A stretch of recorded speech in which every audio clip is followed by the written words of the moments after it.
100 cases of people who wandered into the wilderness but never came back. Accounts of children, people was a coyote, vanishing, dog, or seemingly else. swallowed up by the many endless forests across America, or even later found in ways that defy logic. An animal. Was it a person or an animal or? I can't tell. All I know is that my central light came on and I just happened to glimpse and see this thing running across the yard. A good-sized man. She described the way that the creature moved as being unnatural. You've had problems in the neighborhood It looked before? like it was Yeah, my dog was uncomfortable killed here in just its own recently. feet. I don't know what it was, but whatever it was, it was standing out there. I'm out here It looking through looked the like window a now, and I vehicle. don't see anything. She I don't want to go believed outside. that what she was looking at Jesus was Christ, pure you better. evil. Sure. See ya. Hello? Get somebody out here. What's going on now, sir? That son of a bitch is about 6'9" up. Do you Many see of the him now, cases of sir? about Yes, I'm looking 100 right people, at him. at least, who claim that they've been abducted hang by on. aliens. He's One right. of Dr. Is Matt's he in your patients, yard, Linda, sir? Yeah, who he's says gone. she He's has been big. Faded out. abducted since childhood. Reality is, I was just what I remember being brought up this tunnel of light, right? being Out around my of bed. this tunnel, I And I just ran between them noticed and ran parts out of my of life the that room to wouldn't my even mother's occur to me to to remember. hide Then I from knew that I And wasn't I in never my told body, anybody that I about was that, and I just buried it close to in death. the back And so of then my I mind. came to the end of this tunnel and noticed there was a man that first searched me at first as A a place mist or a fog and I kind also of saw moving. relatives that had The died action, the that motion year. caught my Then eye. It the actually wizard, started without taking moving his shape, mouth, taking spoke to me and form. said, The "Struggle, idea you're of the too Grim young to Reaper die." went through my head, cloaked figure. And as I was watching, it kept becoming more and more and more distinct to me that this was actually something with some type of presence. Like it knew I was there. And as I was watching it, it turned and looked directly at me. I felt like whatever this was angry at me. I wasn't welcome. It wanted me out. I had been face to face with a ghost or a demon, a spirit. I'm not really sure what. But this feeling of terror actually was going through me. And I really felt more that it was demonic. It was something very evil. Hey everyone, before we get to the video, I just wanted to say a few things. For my guest today in this video, ran into an urgent matter, so she unexpectedly had to stop her episode. So this is not going to have any Q&A, but it will have her story and her closing comments. And then one more thing, on one of my previous videos, there was a comment by somebody that said that it looked like I was being disrespectful by not paying attention to the person's story and looking down at something like probably my phone or something.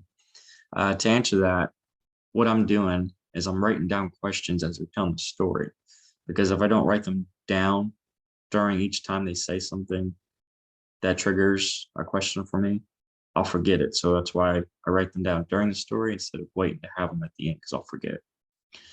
So if you guys haven't already, please like, comment, and most importantly, subscribe. Thank you guys for watching. I hope you enjoy the video. Hey everyone, and welcome to Real Supernatural Encounters. For my guest today, I have Maria, and she has quite a few stories to tell. So, Maria, if you could, will you give a brief bio about yourself? Yeah, so my name is Maria. Currently, I'm 44 years. I have 5 children.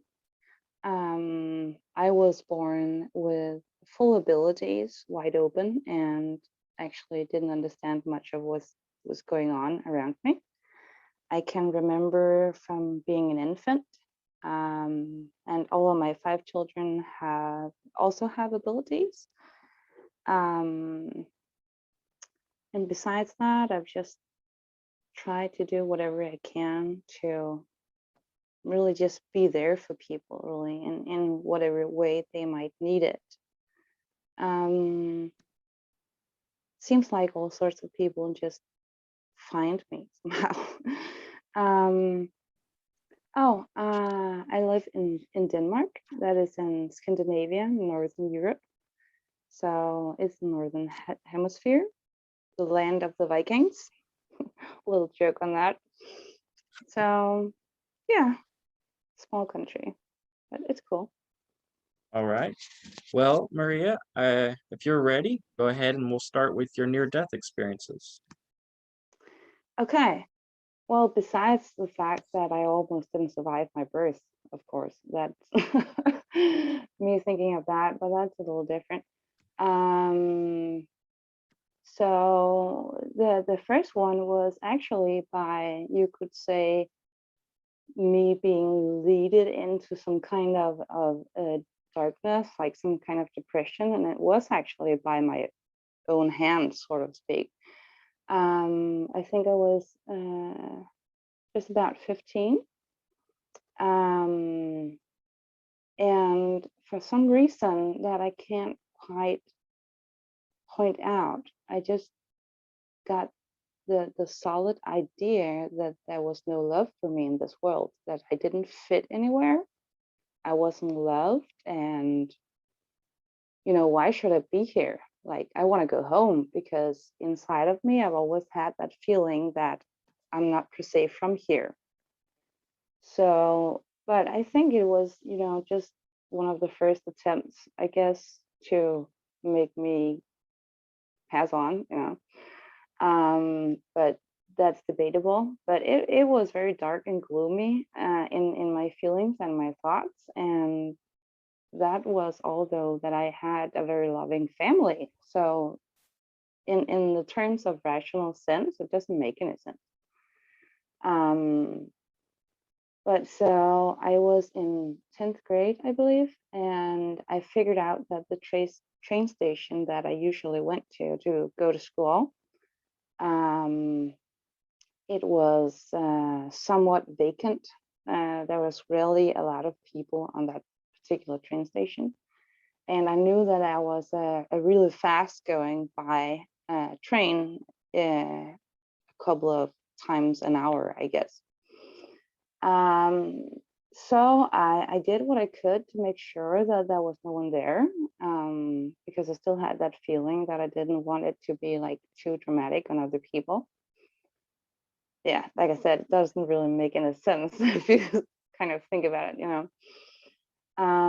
But so I prepared myself, and I was really doing pretty good at it. So I had it all timed down and everything.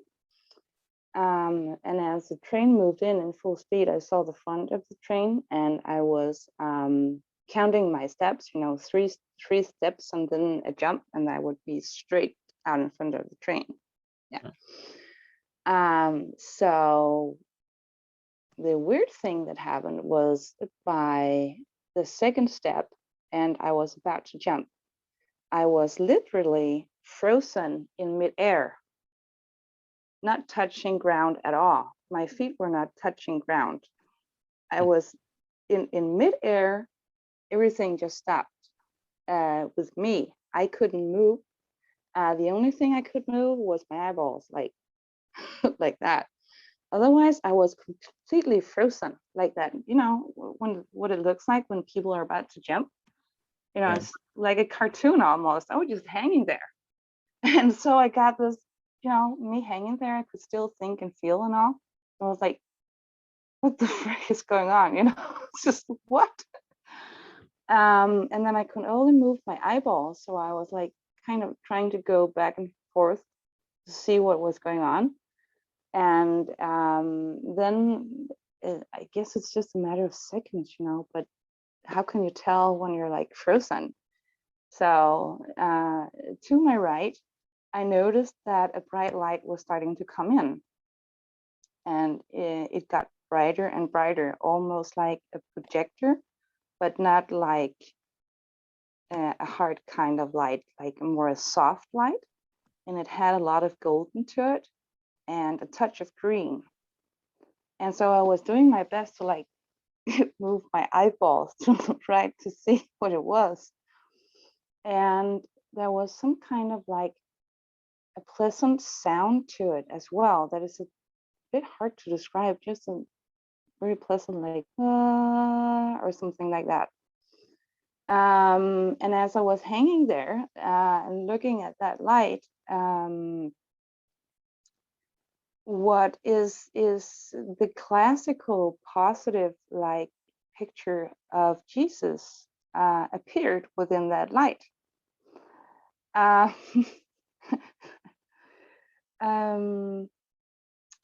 yeah, I don't even know quite how to describe that. You know, some of the best painters that have painted like a really positive picture of Jesus, like classical with the long hair and smiley face and the robes and all of that, you know, and the extreme light and energy coming off of him.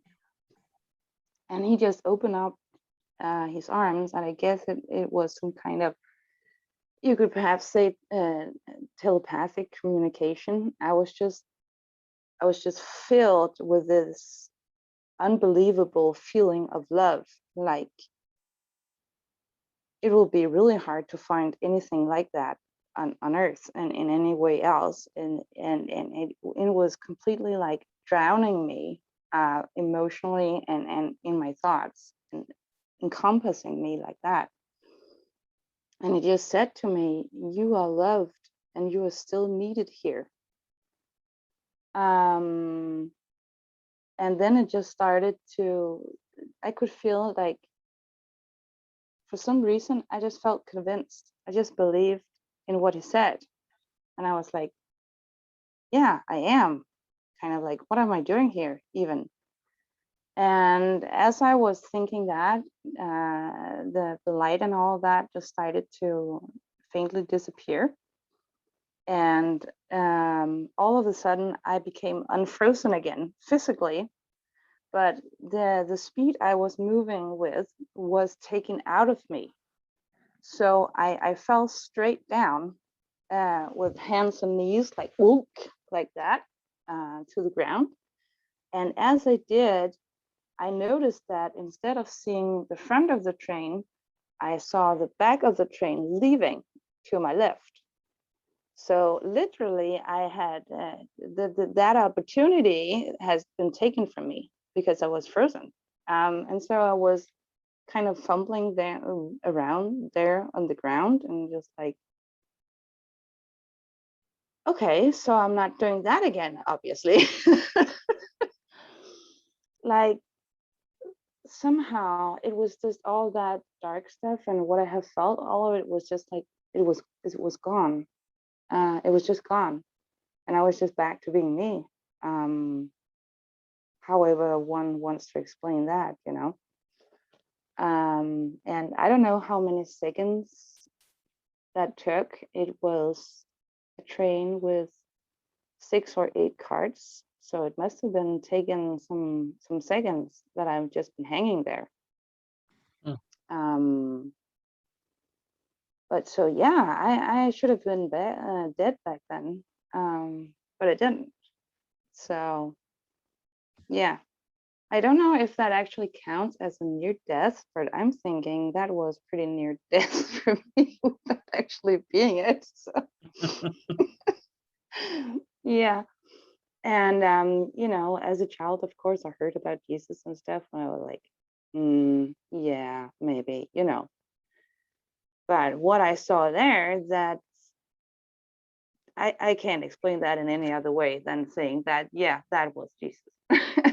Absolutely. So the second one is during a time where I was really waged war about the negative of the negatives. And at that time, I knew what was going on, but I didn't know exactly who or what was pulling strings or to what extent.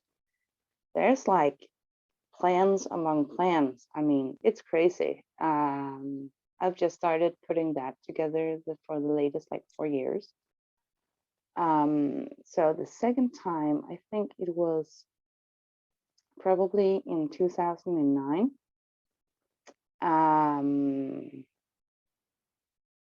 I was living with a guy that I have some of the children with that turned out to have a minor possession, in lack of a better term. And it unraveled like over some years while he got more and more mean and really changed personality and stuff like that. And I couldn't figure out exactly what was going on. And then one day when he came home from work, all of a sudden, for some reason, I could just see it. I could just see that darkness that was coming down here and just hitting him like that. And except for his eyes, he appeared like he had like total blackness in front of him, and it was like connected to here.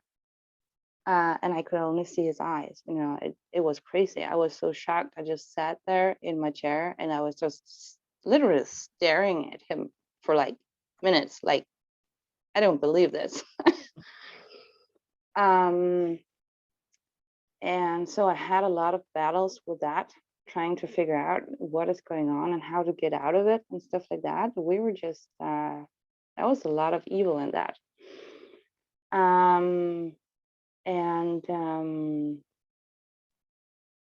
After I saw that, that hidden possession thing, one night as I was sleeping, I just remember waking up with a very, very intense physical feeling, like maybe like I had like a ton of weight or something on me. And the next thing I noticed is that my chest area seems like it's completely flattened, like there's a ton here. And then I could literally feel like the heart stop pumping, and then all of it comes like the blood starts to stop, the blood flow, and it really feels like kind of like you're turning to ice inside, as everything just stops moving inside, the blood, fluids, everything. And after some seconds of that, then I couldn't breathe anymore either. And you know, that was the first time of that experience. So I'm like, I'm actually dying here in my head, like, this is fucking crazy. And I simply, I guess I kind of just died, because the next thing I know, I was outside of my body. And I was laying on my back physically like this. So I was standing like behind my own head, the head of my body. And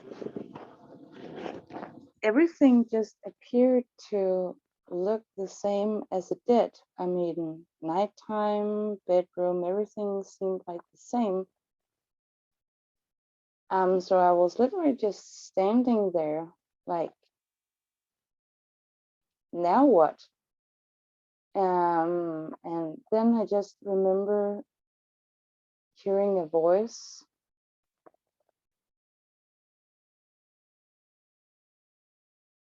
Oh yeah, it just said, it's not your time. And I didn't really see much of anything, any light, or, you know, people talk about tunnels and stuff. I didn't see any of that. Everything just appeared normal. I just heard that voice saying, it's not your time. And all of a sudden, like that, I was just back in my body. But since the body has been dead, it kind of needs to like restart again. So the breathing and the feeling of being completely frozen and all of that had to like start up again. So it kind of felt like I was slowly like unfreezing enough. So, okay, now I can actually breathe, you know, and then more unfreezing. And then I could kind of like try and start to move my arms a bit until finally I could feel my heartbeat again. And you know, it was in nighttime, and I didn't want to risk waking up the possessed guy. So I don't really, I can't remember. I think I got my phone out because I was unsure if I should actually call paramedics or whatever.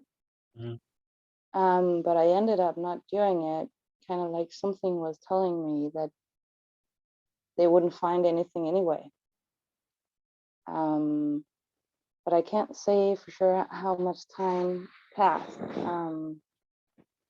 because I was sleeping when it happened, so I didn't have like a before and after time. So yeah, so that was the first time with that kind of experience, and that way of, you could perhaps say, being killed has happened to me 2 more times after that. And the first one, I'm pretty sure, was just about a minute, I guess. I was actually at a meeting with a professional, because when we finally got away from that possessed guy, then I had a bit of trouble with stress. So I was just looking up a psychologist, just to make sure, is everything okay, And during the meeting, she asked about that guy.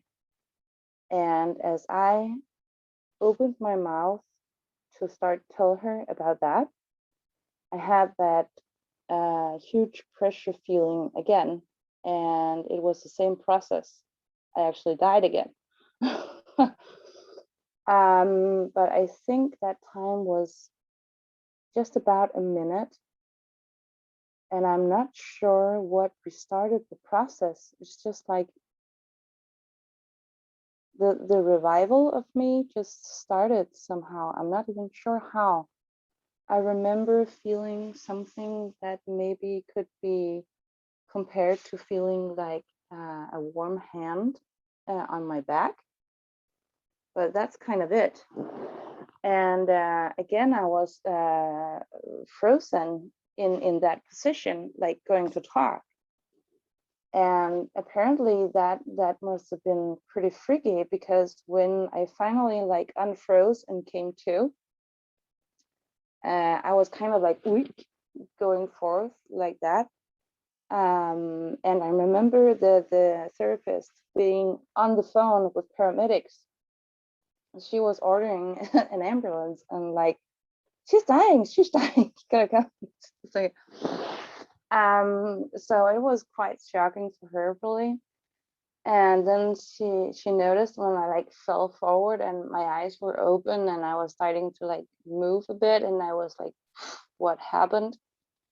And she was just looking at me frantically, like, are you okay? Are you okay? Are you breathing? Like, are you okay? And I was, of course, a little surprised by that again. So I just said to her, well, I think so. I mean, it seems like my heart is beating again, and I'm breathing, so I guess so. And she stared at me pretty hard, but she seemed convinced of what I was telling her. So she told the paramedics, never mind, no, she's back again, stuff, and hang up. So yeah, that was a pretty fast one, but like I said, the physical process was exactly the same, I knew that I was dead, like the normal function of it, but then not enough for it to get permanent. So yeah, that's freaky. And the third time, that was again more or less the same process. I guess that was in spring 2010, because something tragic kind of happened. The authorities allowed my kid's dad to actually have the kids, even though I have tried to prevent that because of different kinds of violence and stuff, you know, that's what it ended up with. It became more and more sick and mean. But you see, there's this whole, I don't know if you have heard the name agenda before. I guess you probably have. Yeah, they know how to target people. And they know how to pull strings. So even though he had zero evidence and I actually had some pretty good stuff, and they could have interviewed the kids and asked them what was going on, they didn't. They didn't abide by the normal procedure for what you would do in a case like that. So he got to have the kids. And when they were picked up by him, they were extremely scared and screaming and crying and holding on to me and stuff like that, clinging on. So he physically had to like pull them off of me and stick them in a car, and put seatbelts on them, lock the doors and stuff to be able to just drive away with them. That kind of tells you a little about how crazy it was. And as they drove off and I went back up to my apartment, I think I went about 20 meters, I guess, into my apartment, and I had the phone in my hand.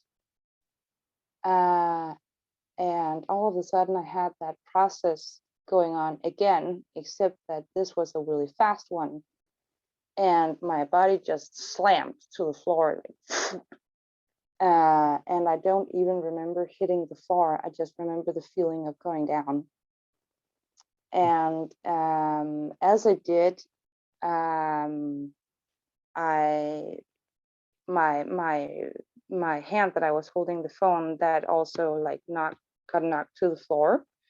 So when I woke up, the phone was like 3 meters away from me on the floor, in front of me.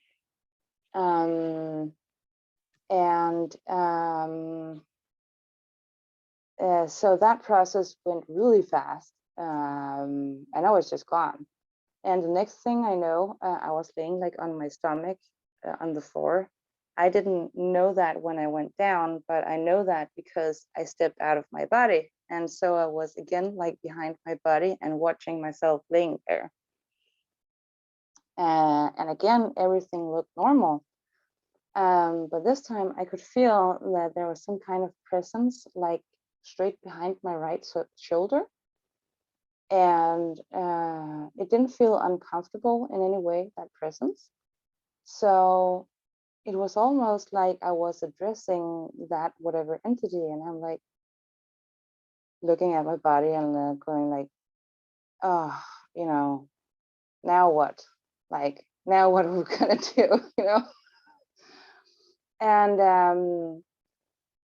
I could say when he spoke, it was he. And I'm pretty sure that he was most likely one of my guardian angels because it felt very familiar. And he was just having like his arms like uncrossed. I can't do it now because I'm holding the phone, but he was like crossing his arms like that, like total confidence. He just really reeked of confidence and like everything is just okay. We can just be calm about this, and you know, it's fine, it's okay. And he was like just watching, but so I'm like looking at him and like, what now? Looking at my body again like that. And he'll just, oh, that's okay. Just wait and see. Just wait and see. So I'm looking like back and forth and like, are you kidding me? But my body was planted like in front of a window. And Ansel stood there watching. In through the window, there was a strong beam of sunlight, and it was exactly hitting me. And so that beam of sunlight just became stronger and stronger, more and more bright. And what I can best describe as an angel, it looked completely like a man with big wings, very traditional. So maybe that's my perception, I'm not sure, but that's exactly what it looked like. Just a regular good guy with a huge set of wings. And it seems like he was like gliding on that sunbeam. And so he just went down, and he it gave the feel that he was like kind of in a hurry. I got that feel from him. But he just kneeled immediately, and he put his right hand actually straight through my chest. Like I could see it just going through, and he clutched his hand, so to speak, around my heart. And then he started to emit this extreme feeling of love and a very, very brilliant bright light. And he just kept like pulsating that into my heart like that. And when, I don't know how long he did that for, but he did that for an amount of time long enough for my heart to start beating again. And that started the kind of the unfreezing process of the blood in the veins and all of that. And so he just took his handbag out and he just flew away. And when my heart was not the first vague movement, but when the first actual beat, then whoosh, and I was just back into my body again. Like I didn't have any control of it or anything. I'm just like being pulled like back in, woof, and I wake up there on the floor, and I'm like cheek level on the floor like that. Just what, again. And it took some time, to get the body movement back. So it took some time, and then first thing I was kind of looking at myself, and weird thing, I didn't have any bruises or anything on me, not a spot. I didn't even have a headache from falling flat to the ground. I think that's kind of weird. And then I was just looking around, because all of a sudden I remembered that I had my phone in my hand, and I noticed the phone being approximately 3 meters ahead of me. So I started to like crawling for it. And when I look at it, because I just looked at it as I was walking back into the apartment. So by that time I was looking at it again. I'm pretty sure that 5 minutes had passed then. So all in all, I was dead for 5 minutes. But it's weird. I just get up and I walk away, like nothing happened. That's weird. And after that episode, I actually went to the doctor, not telling them what happened. You can guess why. And just said, I think I have like irregular heartbeat stuff. Could you just do an overall checkup of heart and all stuff like that? And he did, and there was nothing. Absolutely nothing. So you're fine and healthy, just go on, just lay off the caffeine for a while, but whatever, Okay, so the last one is somewhat recent, and it's pretty grim. So by that time, I had again had some horrible stuff happening, and my kids and I got attacked. And I was at college at the time, so also I was pretty busy, physically. And by that time, I knew for sure that something very evil was literally hunting for us. And I was trying to do as much protection and blocking as I could. But it got so intense up to a point that I ended up getting really sick.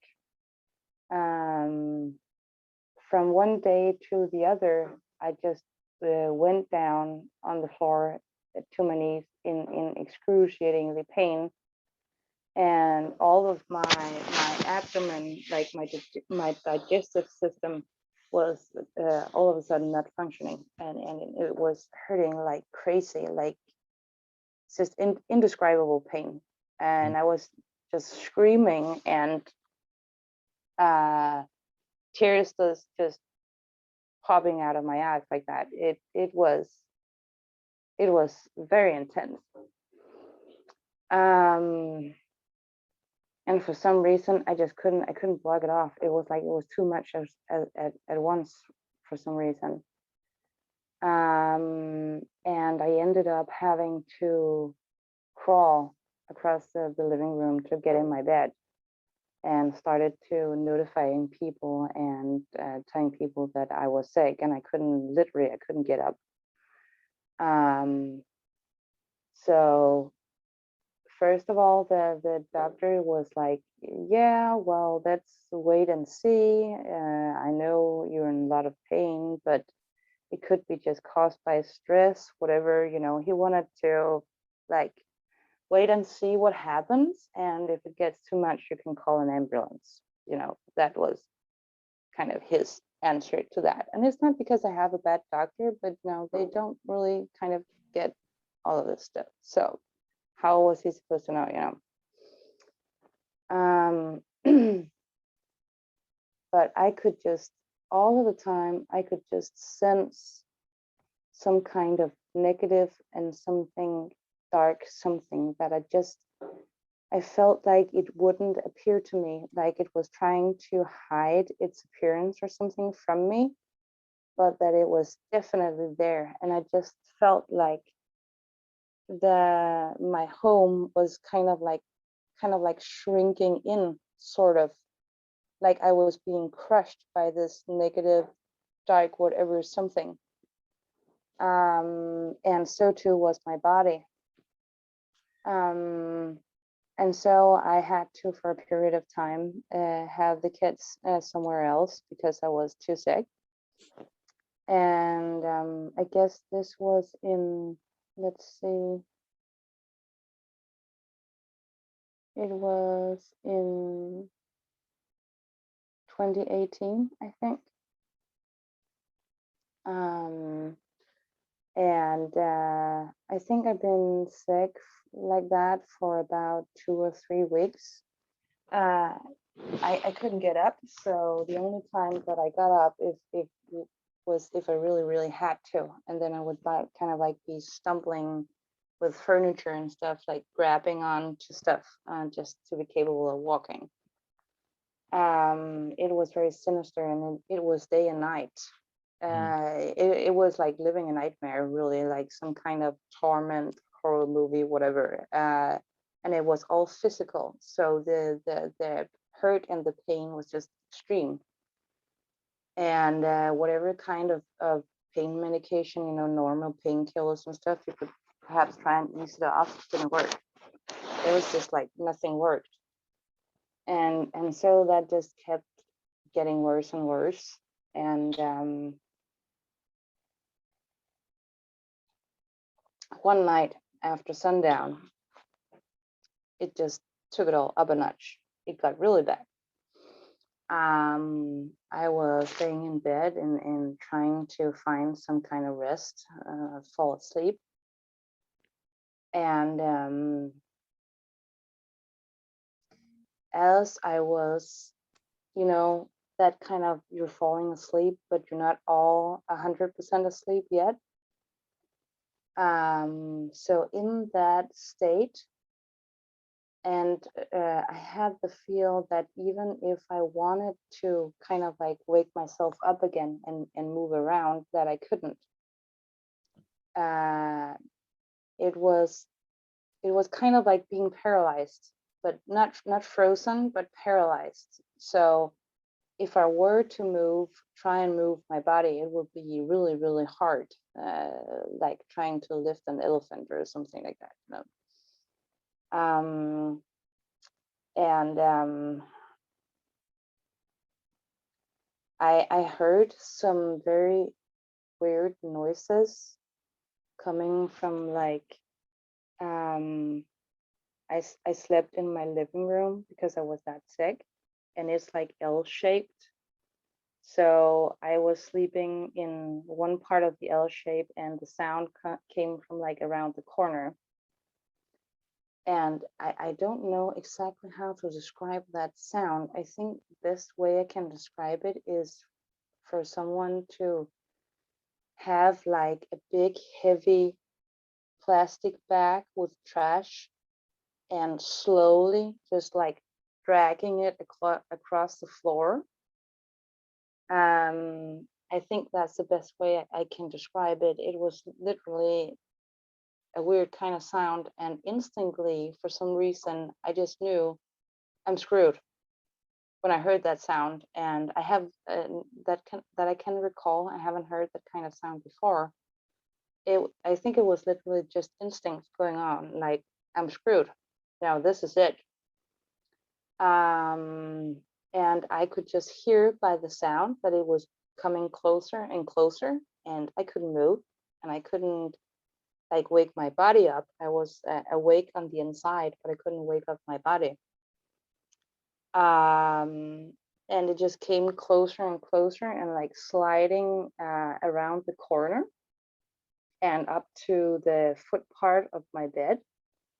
And then I could move my eyeballs, by the way. The same thing as being frozen. I could move my eyeballs, but that was all. But I couldn't lift my head, so it didn't really matter at that time. But I could feel it then when it started to press against the bed. I could feel something, I would say approximately human size, perhaps a bit bigger than that, literally crawling physically onto the bed. And then as it moved up onto the bed, then it was also like crawling on me. And it continued a bit. I couldn't move, I couldn't do anything. So I had to wait until it got close enough, because I couldn't lift my head so that I could move my eyeballs and see what it was. And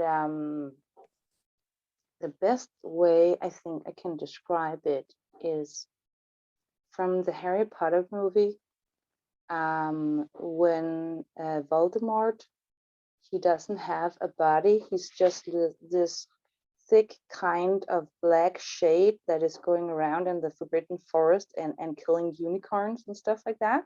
Mm-hmm. That's pretty much what it looked like. Red eyes and completely black, and it was like it had hoods. It had a big black hood over, so I could just partly see the red from its eyes under that. I couldn't really, I know that was a face, but I couldn't really make out any features except for something that kind of looked like could be fangs.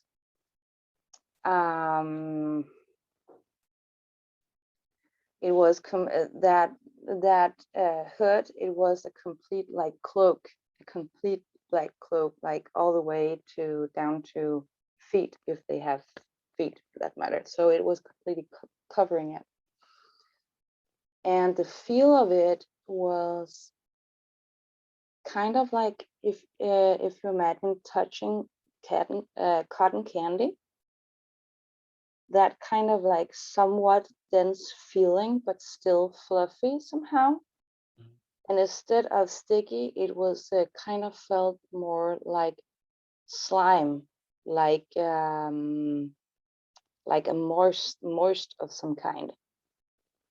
And it was cold, not icy cold, but pretty cold. And something harder beneath that, I don't know exactly how to describe that, like a stick or a bone perhaps, or whatever, something like that. So it to some degree it was pretty physical, this one. and it just kept crawling up on me like that. And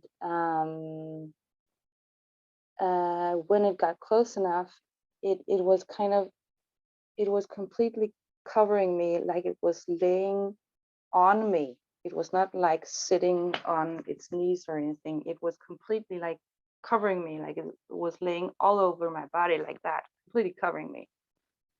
And kind of like if you would hug a person and you would take your arms kind of like that to the back, it did that kind of movement with both arms.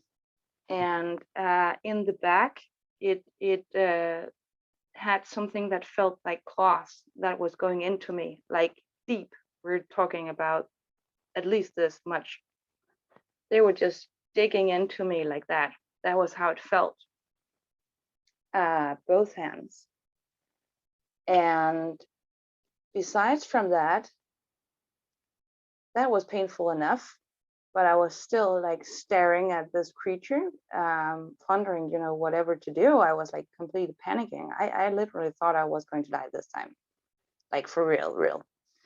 And so the thing started to like open its mouth as it went down on me, bended its head. And what I noticed is that they can open their jar like to be huge. That's pretty creepy. Yeah. Still creeps me out a bit, actually. And it extended its jar to its bite to such a size that it could like go all around my ribs on both sides, like the upper jaw on the back side and the lower jaw on this side. Just yeah, no, it was this side actually. So here I had like the bottom of the jaw of fangs in here, and the same thing on the back. Okay. And it was so strong, and the teeth was huge. I felt like they were completely puncturing me to a point where I was actually convinced that my ribs was breaking. I still have sore spots in my ribs to this day. The damages was extreme.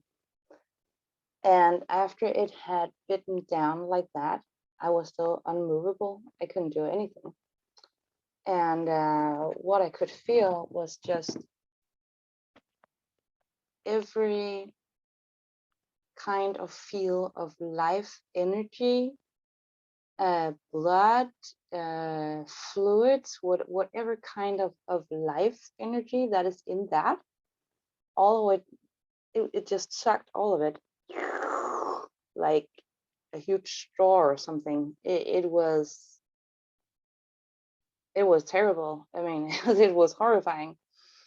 And I could literally feel my entire body, my spirit and everything, like life was just leaving me. I was just being drained. Like I was, all right, if this keeps up, I'm gonna be like mommy. You know, like everything was just leaving. And I still didn't know what to do. And up until a point, it got so tough that I started to slip out of the body. And I was like passing through these chakras up here. And supposedly I would have left from the crown area here on top. But then when I slid out of that crown top chakra here, I still didn't know what to do, but out of sheer trying to survive, I felt like I was clawing to the inner part of my skull, like I was clinging on to my skull really with my fingertips.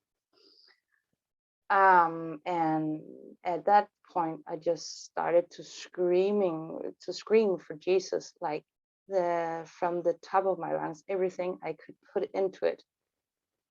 Inside of me, I was just screaming for Jesus, because like, you know, now I have actually met the guy, so I knew that he was there somewhere, right?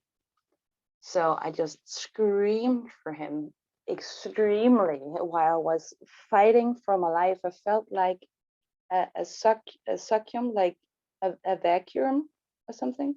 Mhm. That it was trying to like suck me out here, and not to a tunnel or anything, but like to some kind of funneling into some darkness of some kind. It was extreme, like almost like a vortex of dark whatever, something trying to suck me like that. And so luckily, you know, Jesus showed up again.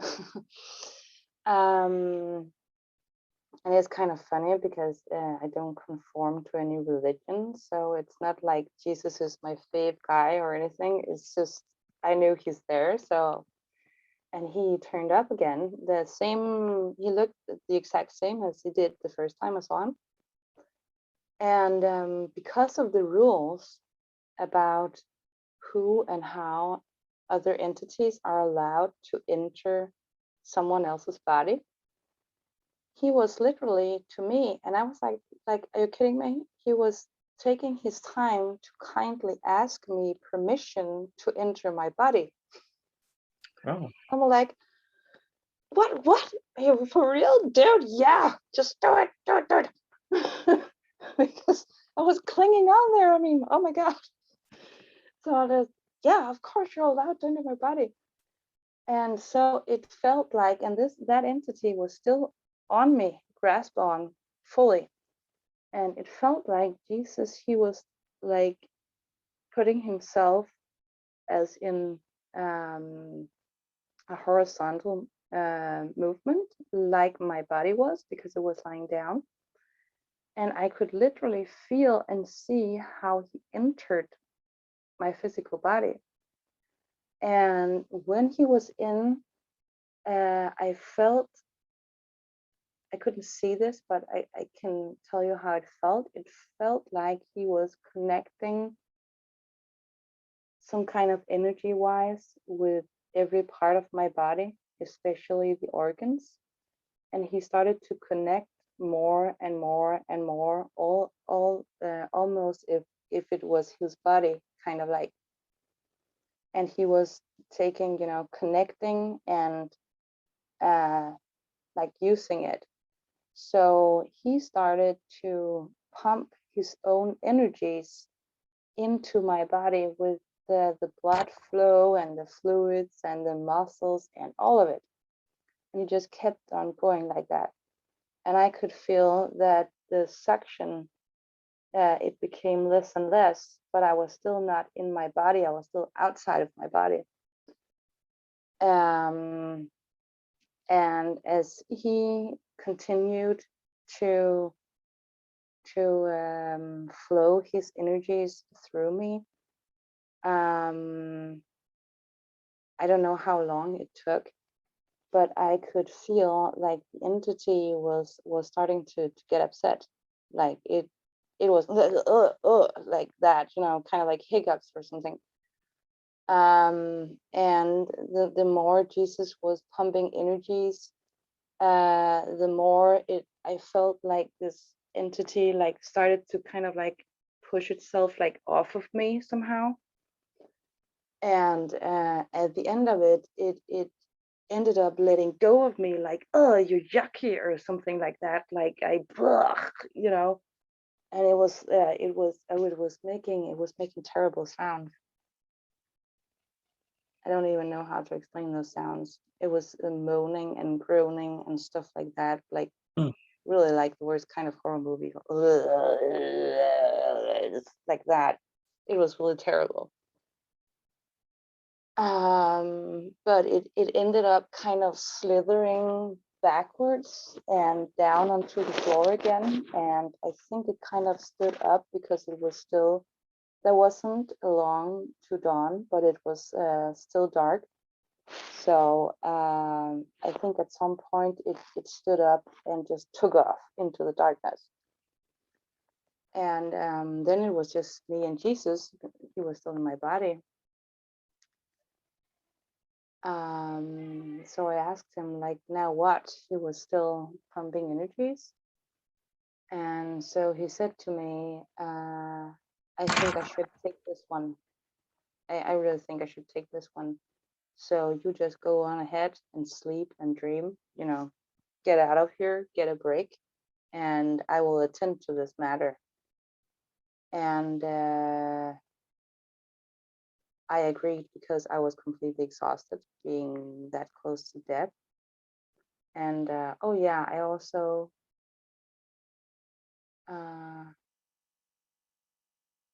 no, that was a couple of days later. That was next day, yeah. So by that time, I just accepted what he was telling me and trusted that. And so I just let go of my crown's chakra. And I probably went out of my body, but I don't know if I was in a coma or whatever, because the only thing I remember is completely blackness, completely darkness. And I'm a person that dreams a lot. So that is completely unusual for me. And I was asleep, I would guess around 10 hours.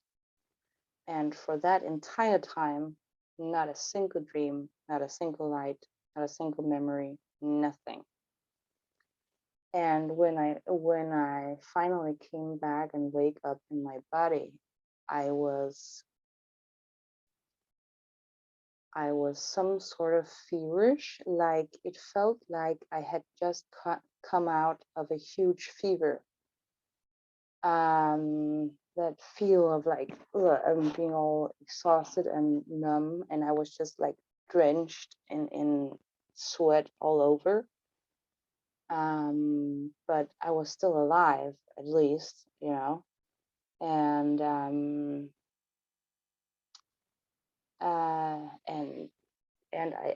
started to check my body, and when the entity had clawed me and bitten down, I could see like about this size, I guess, like reddish, slightly bluish, kind of a fresh bruise, you would say. But besides that, of course, there was still a lot of pain. He didn't take all of the pain away. There was still a lot of pain. But I had barely had enough help so that I would survive on my own. But I was still really sick and in much pain. And so when I found out, I'm like, oh my God, I'm still alive. I can't believe I actually survived that and stuff like that. And I started to like look around because it was making that kind of dragging noises across the floor. So I was also looking at the floor, like, should there be any marks or tracks or, you know, whatever. But that was nothing. I couldn't find anything physical except for those weird kind of marks on me. And it was at the exact spots where I felt it was clawing and biting.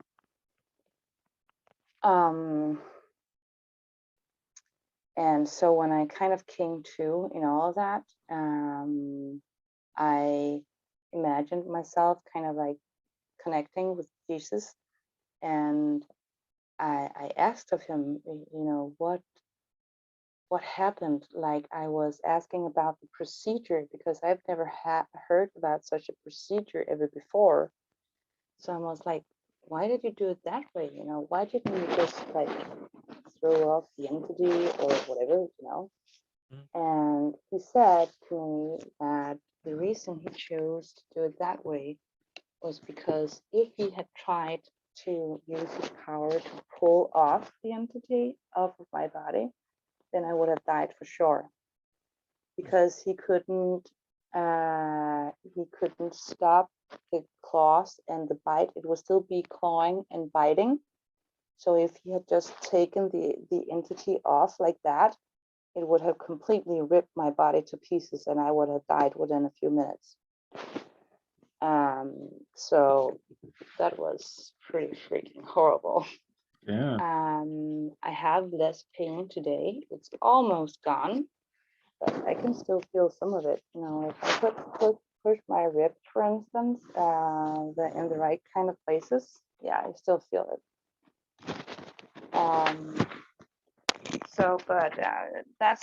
But I'm calling it a vampire, and I'm calling it a negative reptilian.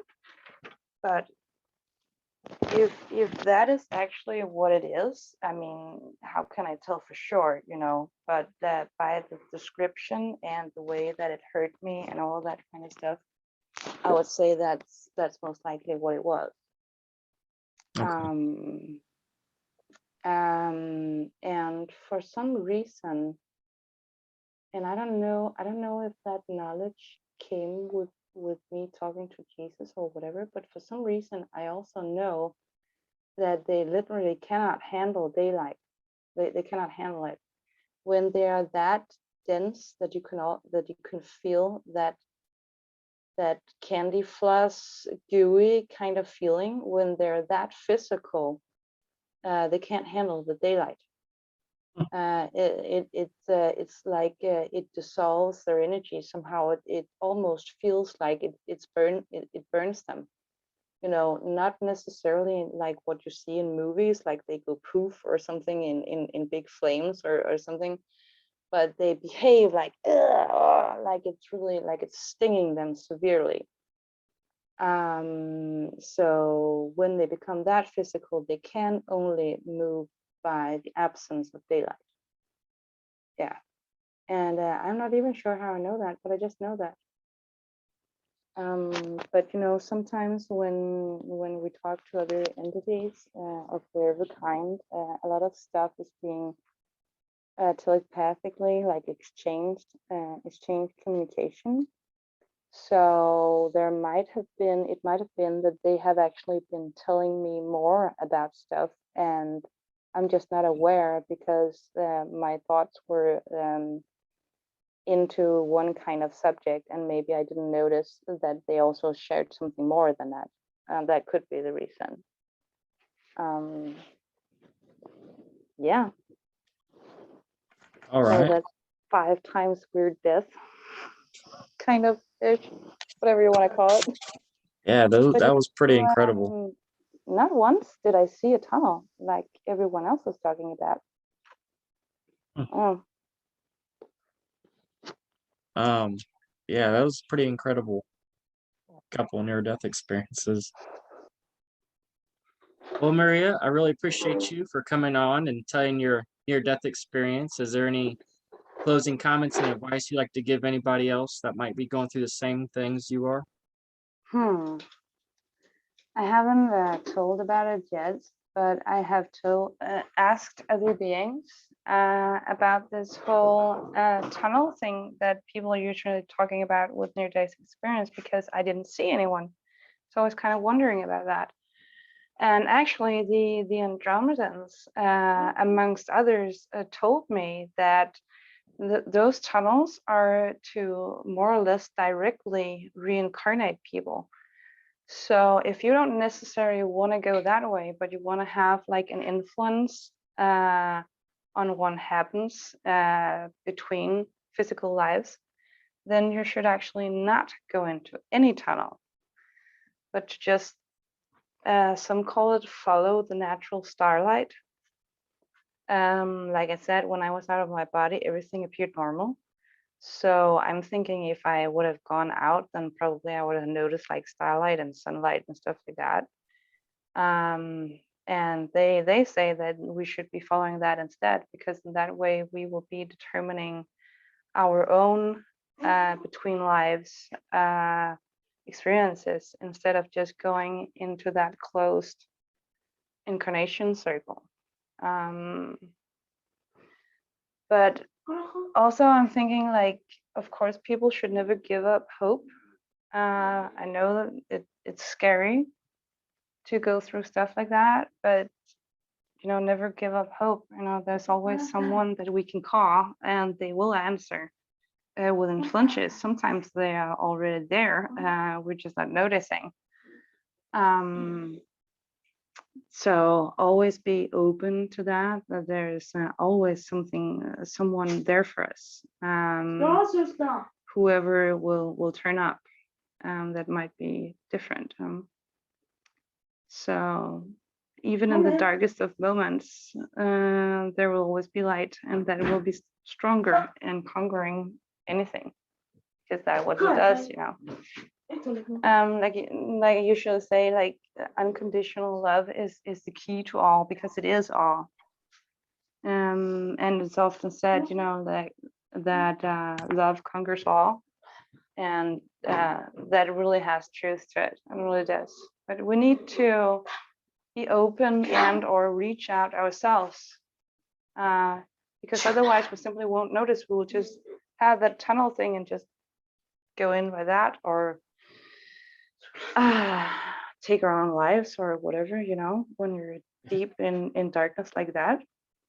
And all of that suffering and that desperation stuff, it really just it's so unneeded, so uncalled for, because there's always something better, and there's always a solution. Might just be a different kind from what we're expecting. So yeah, I think that's about it, about that subject at least. All right, Maria, I appreciate you for coming on and telling your near-death experience. And thank you guys for watching. It's been another episode of Real Supernatural Encounters. We'll see you guys later. See you. Thank you.